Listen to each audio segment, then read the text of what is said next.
பெண்களுக்கு எதிராக இதெல்லாம் ஏன் நடக்குது, எதுக்கு நடக்குதுன்றது மத்தவங்க மாதிரி ரீல்ஸ்லயும் இன்ஸ்டாலையும் தேடிட்டு இருக்க முடியாது. ரியாலிட்டிய புரிஞ்சுக்கணும். இந்த பிரச்சனைகள்லாம் ஏன் நடக்குது அப்படின்றத அனலைஸ் பண்ணி பார்க்கும்போது சுத்தி சுத்தி பாத்தீங்கன்னா ஒரே இடத்துலதான் வந்து நிக்குது. போதைப் பொருள் நடமாட்டம், அதை வேரோட பிடுங்கி எறியணும்.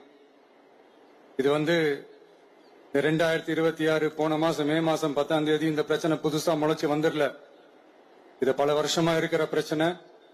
பல வருஷமா இதை கண்டுக்காம விட்டதுதான் அந்த வேர் இவ்வளவு ஆழமா பரவி இருக்குது.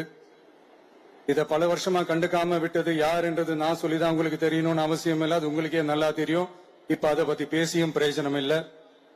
முதல்ல இந்த போதை பொருள் நடமாட்டத்தை வேரோட பிடுங்கி எறியணும். அப்படி எரிஞ்சாதான் இந்த பெண்களுக்கான இந்த சேஃப்டி ரொம்ப ஸ்ட்ராங் ஆகும். இது ரெண்டுமே ஸ்ட்ராங் ஆனாலே ஆட்டோமேட்டிக்கா சட்டம் ஒழுங்கும் சரியாகும். இந்த 3 விஷயம் சொன்னல, இந்த போதைப் பொருள் நடமாட்டம், பெண்களுக்கு எதிரான இந்த கொடுமை, இந்த சட்டம் ஒழுங்கு, இது 3மே ஒண்ணுக்கு ஒண்ணு இன்டர்லிங்க் தான். இதுவும் இப்ப புதுசா வந்த பிரச்சனை கிடையாது. பல வருஷமா இது இன்டர்லிங்க்டா தான் இருக்குது. இதெல்லாம் ஏன் எதுக்குன்றது இப்ப முக்கியம் இல்லை. இது எப்படி சரி செய்ய போறோம்ன்றது தான் முக்கியம்.